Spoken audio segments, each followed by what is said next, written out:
आज से हजारों साल कबल की बात है कि मुल्क बाबुल में एक बादशाह की हुकूमत थी जिसका नाम नमरूद था। नमरूद निहायत ही सरकश और जालिम शख्स था। इसने खुदा होने का झूठा दावा कर रखा था और जो इसे खुदा नहीं मानता इस पर बहुत सारे जुल्म और सितम करता था। नमरूद खुद बुत परस्त था और अपनी सुल्तनत में भी बुत परस्ती के इशाद किया करता था। नमरूद के महल में मुख्तलिफ कीमती पत्थरों के बनाए हुए बहुत सारे बुत रखे हुए थे। अल्लाह ने नमरूद और बाबल के लोगों की तरफ हजरत इब्राहिम अलैहिस्सलाम को महबूब फरमाया। आपने नमरूद को अल्लाह की इबादत की तरफ बुलाया, मगर नमरूद की जहालत, गुमराही और बादशाहत के गरूर ने इसे अल्लाह के इनकार पर खड़ा कर दिया।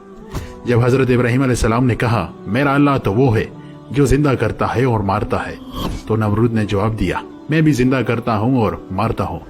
इब्राहिम अलैहिस्सलाम ने कहा, मेरा रब मशरिक से सूरज को निकालता है, अगर तू खुदा है तो मगरिब से सूरज को निकाल कर दिखा। यह सुनकर नमरूद लाजवाब हो गया। नमरूद ने गुस्से में यह हुक्म दिया कि इब्राहिम को बतौर सजा आग में डाल दिया जाए। लिहाजा बाबुल के लोगों ने एक खास मकाम पर लकड़ियां जमा करना शुरू कर दी। जब लकड़ियां जमा हो गई तो नमरूद के हुक्म से इसके कारकुनों ने इसे लकड़ियों में आग लगा दी, जिसकी हरारत इतनी ज्यादा थी कि कोई भी इसके करीब ना जा पाता। जब हजरत इब्राहिम अलैहिस्सलाम को इस जलती हुई आग में फेंका गया तो अल्लाह के हुक्म से वो आग ठंडी हो गई। जब नमरूद को यकीन हो गया कि आग इब्राहिम अलैहिस्सलाम का कुछ नहीं बिगाड़ सकती तो आपने इसको आजाद कर दिया। मगर नमरूद और अहले बाबुल इस मुआजिज़े के बाद अल्लाह और इसके सच्चे पैगंबर पर ईमान ना लाए। इसके बरखिलाफ नमरूद ने बाबुल में एक अजीम मीनार बनवाने का हुक्म दिया जिसके जरिए और इब्राहिम के खुदा से मुकाबला कर सके। इसने मजदूरों को यह हुक्म दिया कि इस मीनार को इतना बुलंद तामीर किया जाए ताकि बादलों तक जा पहुंचे, ताकि वो आसमान के खुदा से जंग कर सके, इसकी सुल्तनत को भी फतह कर सके। यह मीनार तामीर हुआ और बादलों को छूने लगा तो नमरूद इस पर चढ़कर खुदाई का दावा करता था और आसमान की तरफ देखकर खुदा को ललकारता था और लोगों से कहता था, आसमान का खुदा कुछ जवाब नहीं दे रहा क्योंकि वो मेरा मुकाबला नहीं कर सकता। लिहाजा ये देखकर नमरूद की पूजने वालों की तादाद तेजी से और ज्यादा होने लगी और जोग दर जोग लोग इसके आगे सजदा रेज हुआ करते थे। लेकिन नमरूद इस बात से बेखबर था कि बहुत जल्द वो अल्लाह ताला के अजाब का शिकार होने वाला है और एक सख्त अजाब इस पर जल्द मुसल्लत होने वाला है। अल्लाह ने एक आसमानी फरिश्ते को नमरूद के दरबार में भेजा। इसने नमरूद को ईमान कबूल करने की दावत दी, लेकिन नमरूद ने इसको ठुकरा दिया।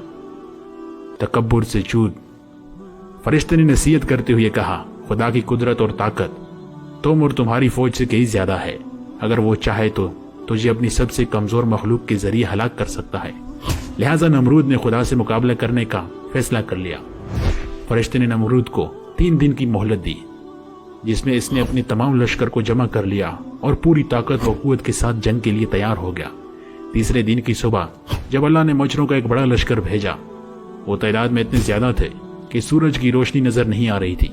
ये मच्छर पूरे बाबुल शहर में फैल गए और नमरूद के लश्कर पर हमला करने लगे। मच्छरों ने लश्कर के सिपाहियों का खून चूस डाला, गोश्त चाट कर गए। इन लोगों की सिर्फ हड्डियां तक बाकी रह गई। एक मच्छर नमरूद की नाक में दाखिल हो गया और नाक के रास्ते दिमाग में घुस गया और मगज खाने लगा। दर्द की शिद्दत से नमरूद पागल हो गया और इसने अपनी तकलीफ खत्म करने के लिए अपने सिपाही को कहा कि मेरे सर पर डंडे और पत्थर मारो। सिपाही जब इसके सर पर थप्पड़ मारते तो मच्छर काटना छोड़ देता। इसकी हालत इतनी गैर हो गई, अब जो भी शख्स नमरूद के दरबार में आता वो इसके सर पर जूते मारने को कहता। यूं इसे 400 साल तक जूते और डंडे पड़ते रहे। खुदाई का दावा करने वाला इतनी बड़ी सुल्तनत का बादशाह जिल्लत की मौत मरा। उम्मीद है दोस्तों हमारी आज की वीडियो आपको पसंद आई हो। वीडियो पसंद पर लाइक करें, शेयर करें, चैनल पर नए हैं तो सब्सक्राइब करें। शुक्रिया।